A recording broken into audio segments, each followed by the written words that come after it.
ಇದ್ದಾರೆ. ಈ ಪತ್ರಿಕಾಗೋಷ್ಠಿಯಲ್ಲಿ ನಮ್ಮ ಜೊತೆ ಶ್ರೀಯುತ ದೀಪಕ್ ತಿಮ್ಮಯ್ಯನವರು, KPCC ಅಧ್ಯಕ್ಷರ ರಾಜಕೀಯ ಕಾರ್ಯದರ್ಶಿ ಅವರು ಉಪಸ್ಥಿತರಿದ್ದಾರೆ.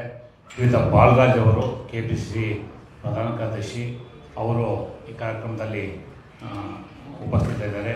ಶ್ರೀಯುತ ನಂದನ್ ಕಶ್ಯಪ್ ಅವರು KPCC ವಕ್ತಾರರು, ಶ್ರೀಯುತ ಸತ್ಯನಾರಾಯಣ್ ಅವರು KPCC ಪ್ರಧಾನ ಕಾರ್ಯದರ್ಶಿಗಳು, ಶ್ರೀಮತಿ ರುಕ್ಸಾನಾ ಉಸ್ತಾದ್ ಅವರು KPCC ಪ್ರಧಾನ ಕಾರ್ಯದರ್ಶಿ, ಶ್ರೀಯುತ ಹುಚ್ಚಪ್ಪನವರು ನಮ್ಮ ಬೆಂಗಳೂರು ಎಕ್ಸ್ ಮೇಯರು ಮತ್ತು KPCC ಪ್ರಧಾನ ಕಾರ್ಯದರ್ಶಿ, ಅದೇ ರೀತಿ ಶ್ರೀನಿವಾಸ ಮೂರ್ತಿರವರು ಇದ್ದಾರೆ KPCC ಪ್ರಧಾನ ಕಾರ್ಯದರ್ಶಿ, ಲಕ್ಷ್ಮೀರವರಿದ್ದಾರೆ ಇಂಟೆಕ್ ಅಧ್ಯಕ್ಷರು. ಎಲ್ಲರಿಗೂ ಸ್ವಾಗತವನ್ನು ಕೊಡ್ತಾ I welcome mister Pallamraju. He is the ex-parliament member from Andhra Pradesh as well as AICC spokesperson. He is going to address today's press meet and welcome Shri Pallamraju on behalf of the KPCC. I request Mr. Pallamraju to address the media. Thank you.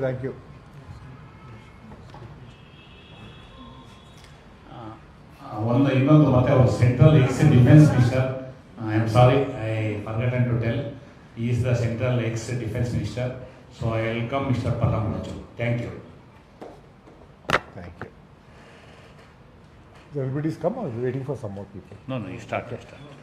So, head of the Karnataka PCC Media Department, Shri Ramesh Babuji, and all the senior leaders present on the dais, and members of the media, ladies and gentlemen. So, again, I will also, despite Ramesh Babuji's introduction, I will also introduce myself again, including my current designation. So, I served as a Minister of State for Defence in the UPA government, and also as the Cabinet Minister for Human Resources Development. And currently I am on a special invitee to the Congress Working Committee. And today's topic is on the recent developments related to the politicization of the Associated Journals Limited and the National Herald issue. You are all aware of what is happening currently, and a note has been circulated to you also. And at the outset, I would like to give a little history about Associated Journals Limited and National Herald. It was started by freedom fighters, including Pandit Jawaharlal Nehru, in 1937, primarily to support the cause of the freedom for the country. And it was supposed to be the mouthpiece for the freedom movement. And it was formed between 1937-38, and it became a very, very aggressive media for propagating the cause for what the Indian National Congress stood for. And it became so strong that even in between 1942 and 45, the British government banned the National Herald during the Quit India movement. So that was its impact, and that is its legacy. So it is a part of our historical freedom movement and remains an integral part of it and needs to be protected. See, the Congress Party, Indian National Congress, is committed towards sustaining this newspaper and continuing to serve the cause of the nation. Now, as it stands today, you are all aware of the recent development of what has happened in the past, how Associated Journal Limited has been taken over by a company called Young India, in which the directors, when it was formed then in 2010, the directors then were the Indian National Congress President Srimati Sonia Gandhi, then the General Secretary Shri Rahul Gandhi, the then Treasurer Shri Motilal Vora, and the then General Secretary Shri Oscar Fernandez. And they have the controlling stake of Young India, which has taken over Associated Journals Limited. Now, over a period of time from 2012 to 2002 to 2010, amount of 90 crores has been given by the Indian National Congress to AJL because the AJL had become defunct. it had become bankrupt. It had lots of loans. It needed to support the staff, maintain the establishment, and also pay the provident fund and gratuities of all the employees. So, through the Congress party, this money of about 90 crores was channeled into AJL towards its sustenance. Because, like I said at the outset, the Congress party is committed towards preserving this part of history, which is part of our heritage, which was part of our freedom movement. And Young India, subsequently this loan, which with this debt of 90 crores, was taken over by Young India by paying an amount of 50 lakhs. Because this was a company in debt, it took it over. Of course, like I said, the intention of the Congress party is to sustain this journal, to make sure it is healthy and continues to serve the cause of the nation. As of today, AJL and the National Herald exist in 3 languages, in English, Hindi and also in Urdu, and they are also available on the social media in a very active way. So now, having given the background and the subsequent transfer, AJL remains as AJL. It has 6 properties. Out of the 6 properties, only 1 is freehold, 5 are leasehold properties. And according to an income tax assessment, it is about 432 crores and not 5,000 crores as it is claimed. And again, I am very clarifying it. Out of the 6 properties, 5 are leasehold, which are given to people who run journals and all, and 1 is the freehold property. Now, both AJL, when it was formed, the National Herald, it was a not-for-profit publication, and Young India, which is the company that has taken over AJL, is also a not-for-profit Section 8 company. So that means very clearly that the directors of that company cannot profit by it, nor can they draw any dividend out of it, nor can they have any control over any of the assets related to the company. Let us be very clear about it.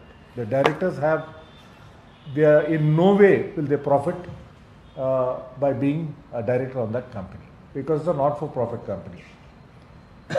Now, what has happened is, you have seen how the BJP government, Mr. Modi's government, with their political vendetta, how they have been using the enforcement directorate. Over a period of time, the ED has been used primarily to target political rivals.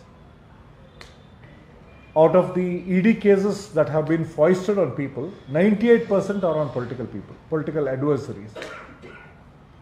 And out of the convictions of the ED cases, only 1% has been the conviction. That means these are all which are cases up in the air just to prove a political point. It is the same situation with the National Herald case, where they are trying to say that a fraud has been committed. Again, we want to make it amply clear that there has been no transfer of money, there has been no transfer of asset. So how is the fraud committed? And converting debt into equity is part of the standard procedure today. We are seeing that wherever debt is there, which is to be written off, it can be converted into equity. Banks did that when Kingfisher had to be sold, and whatever debt they gave it. Similarly, it happened with Patanjali, one of the companies that Patanjali had taken over, and with Vodafone recently, where government has taken over a lot of the debt and given it as equity, converted it into equity. That's the standard practice that happens, especially with companies that are under the NCLT, which are going bankrupt.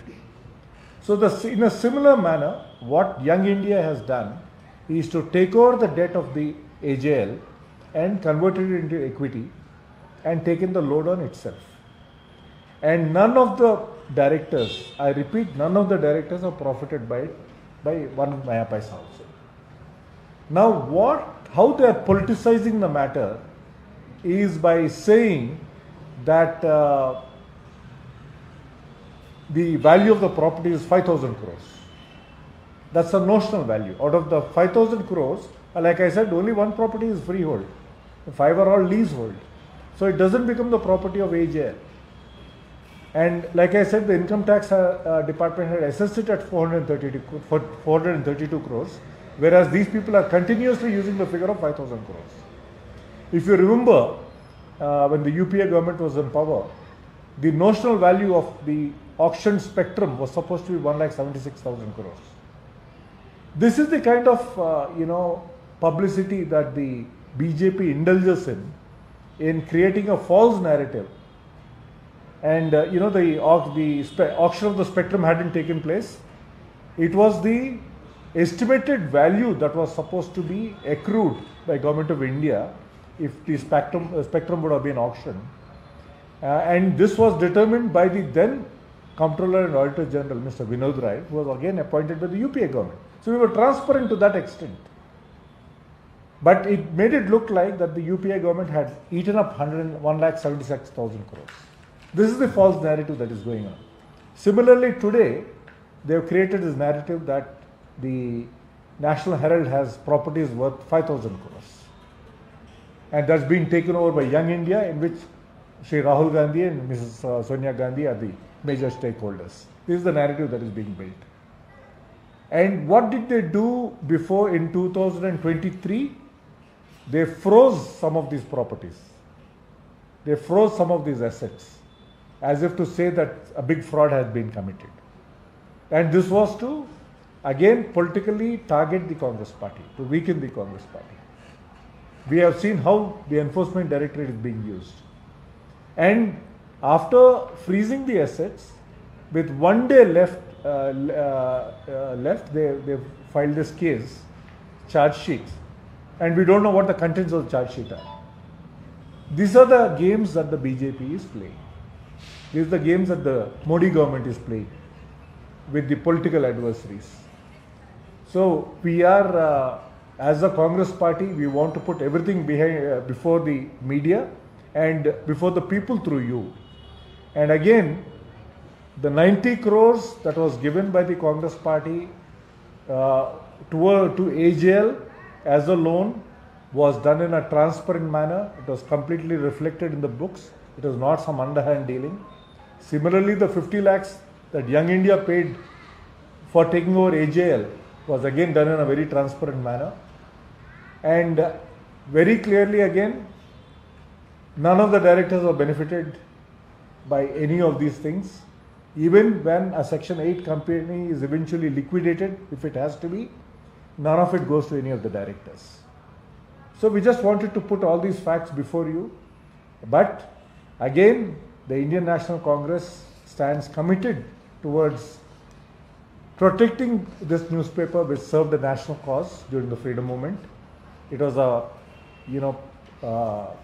very, very effective mouthpiece during the freedom movement, and it constitutes a part of our heritage during the freedom movement. And the Congress party is committed towards protecting this newspaper and going the whole hog towards ensuring that it runs effectively and serves the purpose for which it was created, that is to serve the national interest. Thank you. Sir, Young India is a trust, it is right? It is a Section 8 company. That means a not-for-profit company. But yesterday, here in Vidhan Sabha, Mr. Ashok is alleged that Gandhi family converted this trustees their family and the misuse of the same 2,500 crores. See, again, I'm telling you, it was done in a very open manner. They were all office bearers in Young India. Mrs. Sonia Gandhi was the Congress president. Mr. Rahul Gandhi was the general secretary. Mr. Motilal Vora, who was the treasurer of the Congress party. Mr. Oscar Fernandez was the general secretary of the Congress party. So there's nothing clandestine. Everything was open. And very openly, the money of the Congress party was sent to protect AJL. And Young India has taken over. The whole idea is to make it a Section 8 company and run it for the purpose it was meant to be.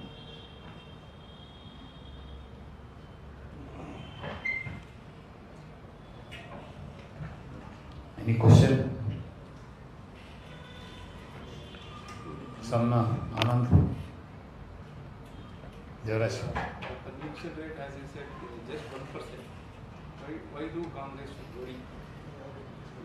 No, it is not about the conviction. The point we are trying to make is, Let the court take its own course of action. yes, of course. Why We about no, it's not about that. But we are just trying to say, the only point we are trying to say is how the Modi government is using the enforcement directorate to serve its political ends by targeting all the political adversaries. In a similar manner, they have done that with this. Ramesh ನಿಮ್ಮ ಹತ್ರ ಒಂದು BJP election ಯಾವಾಗ ಮಾಡ್ತೀವಿ? It is limited only to the national issue. That we will address tomorrow because our ex-mayors are there, ex-corporates are here. We will address tomorrow. Only it is limited to national issue. If you want anything, you can put questions direct to him. Pallamraju is here to answer. Another issue we will take up tomorrow. Thank you, Ananda. Thank you. Thank you. It was formed, I think it was Section 25 company.